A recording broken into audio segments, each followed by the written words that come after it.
Malcolm X was the star of the Black Muslim religion and its most charismatic preacher of black pride, black brotherhood, and black sufficiency. The Nation of Islam's holy man, the Honorable Elijah Muhammad, regarded Malcolm almost as his son. In 1964, Malcolm began questioning the black Muslims' theology of anti-white hatred and talked of openness toward other races. Soon he was declared an apostate. Nation of Islam newspapers began hinting that he must die for his sins. A week before Malcolm X's appearance at the Audubon, his house in Queens had been firebombed and death threats were being called in every day.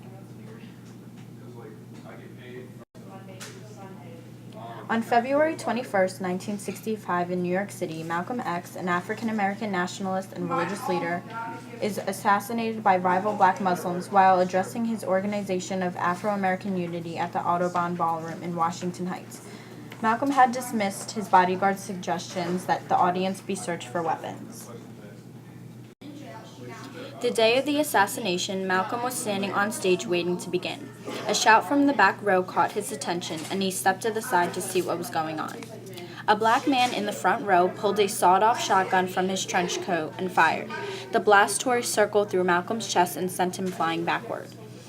Once Malcolm hit the floor, another round of shots were fired. Two more assassins, one with a .45 caliber semi-automatic and the other with a Luger, got up and shot Malcolm continuously. Two of the shooters made a run for it. However, the one with the .45 was shot in the thigh by a bodyguard and was pinned down by a furious mob, and then dragged out by two policemen.